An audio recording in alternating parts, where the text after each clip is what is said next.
Back at WNST Howard Bank, where they have a relentless commitment to being the best at everything they do, as well as our friends at Cole Roofing. They also sponsor our Be More Positive charity and community series, heard here on Thursdays, telling the best stories around Baltimore. If you have one of those, throw me an email, nasty@WNST.net. We're going to take just a little mini break here from all things purple and the Ravens and the draft and all the cool stuff, as well as the Capitals, which I've been talking a little bit about. The Baltimore Orioles still exist, and I know they're playing in the middle of the night. They're out in this guy's part of the world, which is one of the reasons I went 3 time zones to find him. He's one of my favorites. He's been covering baseball as long as back when I had a press pass a long time ago. He is the national MLB columnist for Bleacher Report as well as Turner Sports. He's also at Sirius XM on the radio there, and lives in San Diego, where they don't play football anymore. They barely play baseball, but he's covering baseball out on the West Coast. We welcome Scott Miller back. He's at Scott Miller BBL out on Twitter, and his new book is out as well, 90% Mental. An all-star player turned mental skills coach reveals the hidden game of baseball, along with Bob Tewksbury. Scott Miller, there's a lot of stories in the big city. We'll start with you and Tewksbury doing a book, and then we'll get to the Orioles. Tell me about the book. I mean, this is fascinating. I go all the way back with Tewksbury from the beginning when he was a prospect coming up and I was a kid. You know, I mean, he's had a hell of a long, legacy in all of this stuff, right? Yeah, he has. He 13-year major league career, all-star 1992. And the thing about Tewksbury is he had shoulder surgery really early on, so his fastball was only about 86 to 88 miles an hour. Given that, he still pitched 13 years as a starter and became an all-star because he had freakishly good control. In the modern era, he's second all-time still in walks per 9 innings, fewest walks per 9 innings. But secondly, one way he was able to parlay all that into such a great career, he was always interested in the mental side of the game. Before his starts, and he was really an early proponent of breathing and visualization and imagery. So when he was done, he went and got his master's degree in sports psychology and counseling, then went to work as the Boston Red Sox mental skills coach for 12 seasons before going to the San Francisco Giants, where he now is in his second season as the mental skills coach for the San Francisco Giants. It's a hugely, enormously growing area of the game. All 30 teams now have mental skills coaches. Many have hired them within the last 2 or 3 years. The thinking being that if, hey, as a club, we're preparing our guys to be ready to play physically at 7 o'clock every night. But there are a lot different ways to make sure they're prepared. We've seen nutrition change. You don't have like burgers and pizza post-game anymore in the clubhouse. You have health food. Same thing with the mind. Clubs have decided it's our responsibility to prepare these guys' minds. And as Tewksbury knows, we note in the book, a lot of it stems from a positive result never occurs from a negative thought. So a lot of it is controlling your thoughts, trying to push the negative thoughts out, keep them at bay. John Lester and Anthony Rizzo of the Cubs are big proponents of this. They play a big part in this book, as do Rich Hill, the starter of the Dodgers, and Andrew Miller, the relief pitcher of the Cleveland Indians. All of them incorporate visualization and imagery and breathing. And so anyway, the book, hopefully there's some good old-time baseball stories in there. There's some new stuff from those guys. And in Nestor, there's some stuff you and I and other civilians that don't even play baseball can probably pick up in our own lives to help us sharpen our mental games. Dude, I am embarrassed that I didn't know about this. I got to find your publicist for that and for everything else. But this is right up my alley, right? So, I wrote my college thesis back in 1991, maybe 2, somewhere in there, and it was on hypnosis in sports. And I found, believe it or not, a kid from San Diego State that played center that got drafted maybe in the 5th or 6th round. I literally found him through my, I was a sports writer at the time. I was working at the Sun. And finishing my degree, and it was all on hypnosis in sports and visualization, which was something I think basketball players probably talked about more than anyone at that time, which was making free throws. Shaquille O'Neal couldn't figure out how to shoot free throws, and that has to be mental because I can shoot a free throw. You can, any of us could go out and shoot free throws and become somewhat proficient, somewhat better at it because it's a repetitive thing, and there's nothing in the way but you and you. And I think part of tennis, players had worked on that. Yeah. And obviously golf, golf is, if your book's 90% mental, golf's 101% mental, I guess, to some degree, when you go out there, muscle memory and all that. But this is a fascinating part of this because we're trying to improve everything. Baseball, especially baseball, with analytics.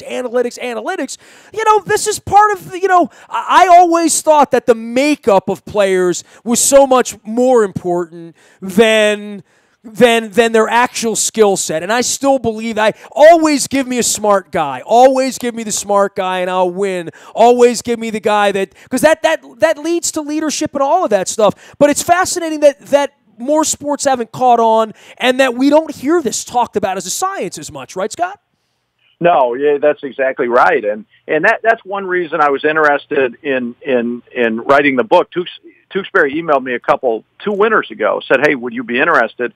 And your first thought, of course, is, "Oh my gosh, I'm so busy. When do I have time to even squeeze in the thought of trying to write a book?" But I was covering the Minnesota Twins in the '90s when Tewksbury finished his career there. His last 2 years of his career were in Minnesota. And I got to know him a little bit, and he was one of those guys I said hello to over the years whenever I'd see him because I liked him. To your point, he's a smart guy. He had a sense of humor, and I was interested in the subject because, I totally believe, look, I mean, there are a handful of guys in the major leagues whose talent exceeds everyone else, right? Not many, but, I mean, guys like Manny Machado, guys like Adam Jones, those guys, their talent is exceptional. But the vast majority of guys in the major leagues, and I'd say AAA, the talent level is about the same, roughly. So why do some guys succeed and others don't? Well, a lot of it, not all of it, but a lot of it has to do with the mental game. And if you and I and 2 other people, Nestor, are as talented, our talent's roughly the same, but you find a way to keep things positive, you're able to slow the game down in your mind by some of the mental things you do, and I cannot, and the other 2 guys cannot, you're probably going to be kept on the major league roster. We're probably going to be sent down to the minor leagues, and there's a lot to it. And so, it's an interesting subject, and I think, baseball fans hopefully will dig the book because, like I say, there's some stories going back when Tewksbury played, Catfish Hunter, Joe Torre, guys like that. But there's also some newer stuff, and I really think we hope at least that it can help players at all levels. College, high school. If you're in high school, parents of little leaguers. A lot of meat in here that hopefully a lot of different people can use. All right, now that we've talked about something productive in your book, Scott Miller, 90% mental. Let's talk about the Orioles, because I really did reach to you, and I don't know how much you're getting to Anaheim. My gut is probably a hell of a lot lately with the way they started the season. And, I mean, it looks like, hey, half the media from Japan is descended upon Anaheim at any given point. Run me through that circus and run me through Anaheim, and then we'll get to the Orioles because we're going to see the Angels and see the A's, and the Orioles are really, really bordering on extinct around here from a relevant standpoint. And it's so early and it's so awful, and we got to, they're going to run the Preakness here in a couple weeks. The Ravens are interesting. The Caps are involved. The Wizards have been involved. There's other things going on, and I don't know that anybody's going to jump back on the train when they come up for air at 20 and 39 or wherever it's going to be 60 days from now. They don't have the pitching, and worse than that, Peter's gone now, and all of that's happening, but they're going out to Anaheim where there's a lot of everything going on out there. Apparently that's a circus. I'm going to stay up late to watch that all week. Yeah, and circus in a good way, I would say. Shohei Ohtani is, to me, the most interesting story going in baseball right now, simply because we literally have not seen anything like this in our lifetimes, because the last guy who pitched and hit regularly, was a Baltimore native named Babe Ruth. And Ohtani, what he's been able to do so far, first off, it's too bad for Orioles fans, especially those that are going to stay up late tomorrow night to watch tomorrow night's game, Sirius opener on Tuesday. It's too bad that Ohtani tweaked his left ankle over the weekend against the Yankees on Friday. He was supposed to start tomorrow night, Tuesday night's game. But the Angels, because of his sprained ankle, they're pushing that start back to this weekend. And it's Fernando Mania, right? Like, everybody wants to get tickets when he's pitching. Everybody wants to run at you. It's different. Strasburg had that going on in Washington for a minute. Yeah. But I haven't seen a whole lot of that in my era. I mean, my dad and I would go, and if Nolan Ryan was pitching for the Angels, we had to run it. You know, we were always, I don't know that baseball thinks that way anymore, that you have to go see Kershaw pitch when he comes to town. But this kid's that, and all that in a bag of donuts, right? Literally. Partly because you're right, Kershaw has been around long enough that I think there are still people that pay attention when he pitches, but those that are around for a while, we begin to take for granted, even if they're great, like Mike Trout, another phenomenon going on in Anaheim that the Angels will see this week. I mean, that the Orioles will see this week. But Ohtani's still got that new car smell. He's new, he's exotic, and that's why I think you're seeing what you're seeing. I mean, to your point about a circus, 2 weeks ago tomorrow night, as a matter of fact, the Red Sox showed up in Anaheim, and the Tuesday night pitching matchup, David Price against Shohei Ohtani. The Angels sold out. It was like the biggest Tuesday night crowd in years, and that includes Tuesday night in like July or August when school's out. I mean, and here we were a Tuesday night in April, and they drew like 46,000 people. So, yeah, there's a lot of interest in Ohtani. The thing that'll be interesting short term against the Orioles, since we know he's not going to pitch, is whether or not he DHs. The Angels are taking it day by day because, not only has he shown results on the mound as a pitcher, but he's cracked 3 or 4 home runs already this year, and he's been pretty productive at the plate. So they've been DHing him. If his ankle's okay, since he's not pitching until this weekend, I would expect maybe he'd DH, at some point this weekend again, or this week against the Orioles. But, he's a legit, multi-way threat. He can hurt you with a bat, and he's even better on the mound. He hit his last start against Houston last week. He in the middle innings, he was hitting 100, 101. He is Scott Miller. He is doing baseball stuff all the time. He's got a brand new book out that you can check out, 90% Mental. Find that out along with Bob Tewksbury, who my wife will like because he's a New Hampshire guy. So, anybody from New Hampshire, my wife's, she thinks she knows them all. When she sees someone with a New Hampshire place, she says, yeah, maybe I know them, but I know he's a New Hampshire guy. Well, I mean, go back to Mike Flanagan and a lot of roots up there. Steve Balboni, they had it all going on up there. For the Orioles, I'm going to leave the floor for you because, Scott, I sit here and bitch about it. They took my press pass 13 years ago. I've written books and tombs about Angelos from the early days. But this is the most fascinating part of the book, which is the end of the book, which is no one knows anything. It's the Wizard of Oz around here. Peter's kind of quietly gone off. He's not running the place anymore. They're letting kids in for free. The Sun is speaking out on left side political issues to national media. They've got Brady Anderson sort of kind of running the place, but nobody really knows. Duquette's had a foot out of here for 2 or 3 years. Buck's involved. The team's awful, and they didn't deal Machado. They don't have Scope signed long-term. Boy, they got all this money in Chris Davis, and they don't have pitching.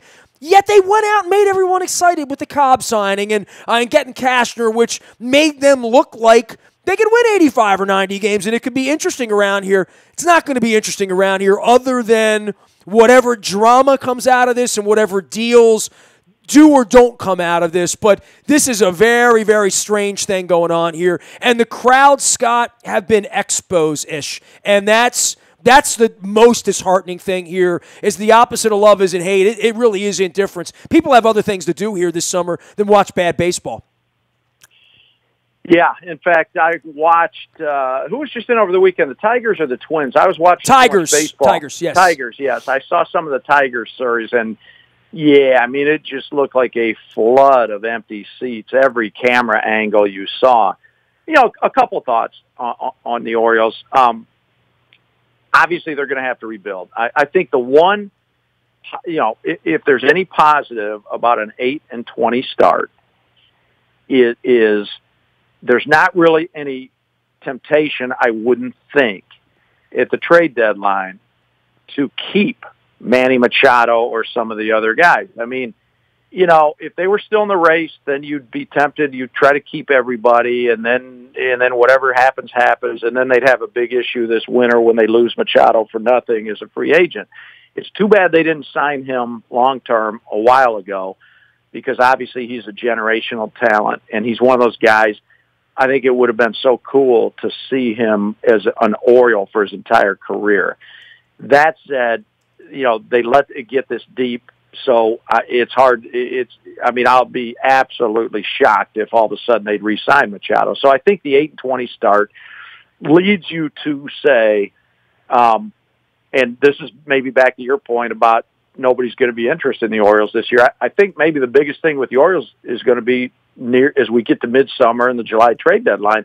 And that's going to be a crucial time, because when you have talent like Machado, and, if they trade Adam Jones even, if they decide, okay, we got to see what we can get on everybody, which I think they should at this point. Obviously you're talking about potential moves that are going to have major repercussions on the team, on the field over the next 4 or 5 years. You better get the right package of young players for Machado. And if you decide Adam Jones, you've got to get great young talent. And that leads to your other point. Who's running the show? Yeah, who makes that decision? That was always the worry with the old man. And look, you've been covering this forever, that any qualified general manager would take that elevator up to that old kook and say, here's 4 low A-ball guys in Bakersfield and Fresno that we're going to deal Manny Machado for 18 months ago, or 18 years ago for that matter, whether it was, go back to any of the Kevin Malones or any of those people, that it was always bizarre, because anything like that, there's no way for Peter Angelos or John Angelos to know anything about some kid throwing a ball. That's who's going to sign off on dealing this kid that might have had a statue here that you're now just going to throw out the side door, quite frankly. Yeah, that's the fact that there's not been a long-term vision in Baltimore for a while comes into play right now, because the who's making the decision. These are decisions, who you're going to trade this summer. These are decisions that are going to, as I say,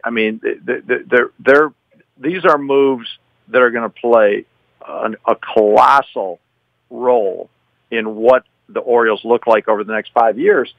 So, is Dan Duquette your guy or not? I think Duquette and Buck Showalter have done about as well as you could hope for there, outside of winning a World Series. What was it? That 5-year period through 2016, I think it was 2011 to 2016, correct? That the Orioles won more games than anybody in the American League.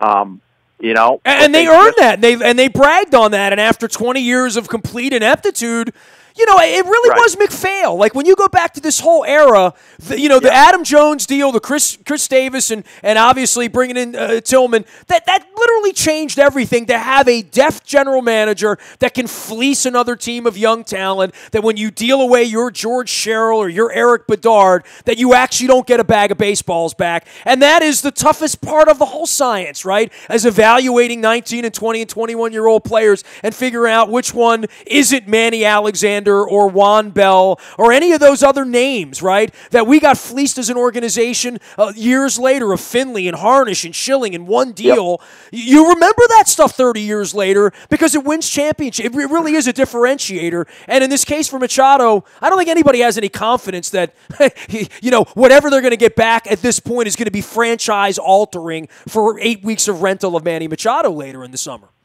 Well, right. And so that's the tough thing right now, because, you can't, put it this way, you can't miss on a Machado trade when you have a talent like that. If you get the right pieces back, then, the Orioles, we're 2018 right now. If you make the right trades for Machado and say maybe even an Adam Jones, it's 2018, you could expedite the rebuilding process and maybe win again. And if everything lined up right, 2020, say realistically, maybe 2021, 3 years from now, 4 years from now. But if you miss on those trades, then good luck. Now you're probably setting your organization back 5 more years beyond the next 3 or 4. but because of this, you just not talent like Machado doesn't come along to every organization, and to whom it does, it doesn't come along, more than once every 10 or 20 years, if that. So crucial times right now, no question about it. And you're right. The end of the book is the most fascinating, and the end of the Peter Angelos book that his sons are writing now. And is Dan Duquette going to be re-signed? Probably not, from all indications, because otherwise he would have been signed already. So whatever directions they're all going to go, I would assume it's not going to be boring. I hope it's productive. Well, I mean, the baseball part's going to be boring, but the drama on a bad team. What a year, though, right? I mean, the Mets are good. The Nationals are struggling. The Cubs have been, teams like Pittsburgh have gotten off to a nice start. And Boston is, and New York, I mean, it looks like a Boston-New York world. I mean, give me the popcorn for that come October, right? Right, exactly. I mean, Toronto's done pretty well so far, but it's hard to imagine, the Blue Jays. I mean, especially with Josh Donaldson not playing much so far, the Blue Jays have done a nice job. If they get Stroman and Sanchez to keep doing their thing, maybe they can hang in there. But, yeah, you're right. I mean, it looks like the Red Sox and Yankees are the two heavyweight fighters in the division, no question. Hey, we're going to send everybody out to follow you, to buy your book and all that. So it's always great to visit with you. I'd love to get Tewksbury on one day and talk, deep science about all this stuff. Good luck with all that. I can't wait to read the book. It's 90% mental, an all-star player turned mental skills coach reveals the hidden game of baseball. Scott Miller is our guest. You can follow him at Scott Miller BBL out on Twitter, as well as at Bleacher Report Turner, anywhere books are sold, and Sirius XM as well. Scott, take care out there. Enjoy the circus on the West Coast. And, hey, the All-Star Game's in D.C. this summer, so maybe our paths will cross there, right? Yes, that's right. Absolutely, Nestor. You take care and keep the faith. Oh, it's so hard to do. 1983 was a long time ago, Scott. Yes. We'll see you soon. Scott Miller, BBL, the way to find him, one of our favorite guests and a real insider in Major League Baseball, living out on the West Coast and covering all that. The West Coast is where the Orioles are all week, staying up late. They will not face Shohei Ohtani as a pitcher. Certainly it turned his leg over the weekend. He'll pitch through the weekend. The Orioles get Oakland on the weekend, get back here against Kansas City in the middle of next week as the 5th place Orioles. Wink, wink, nudge, nudge. That's really last place. Nasty at WNST.net finds me. Facebook, Twitter, LinkedIn, Snapchat, Instagram, streaming live on our Facebook as well as our YouTube WNSTV channel. We're also out in the buyatoyota.com audio vault 24 hours a day from anywhere in the world on your mobile device by downloading the TuneIn Radio app. It's all brought to you by buyatoyota.com. Our morning newspaper ships at 7 a.m. each and every morning. It's all brought to you by Planet Fitness and planetfitness.com, where it's still $10 a month to get in the best shape of your life. It also includes the entries for Laurel this weekend. My wife and I are putting on the Derby gear, going down for the Kentucky Derby at Laurel on Saturday. Hope to see you down there for a full day of racing. Then, of course, the meet moves to Pimlico next week as we get ready for the Black-Eyed Susan and the running of the Preakness Stakes 3 weeks from now. So lots of racing around here. I'm going to mix in a little bit of hockey, a little bit of baseball, a lot of NFL, and you can find it all up in the buyatoyota.com audio vault. Nasty at WNST.net is my email. We are WNST.net, AM 1570, and WNST Towson, Baltimore, and we never stop talking Baltimore sports.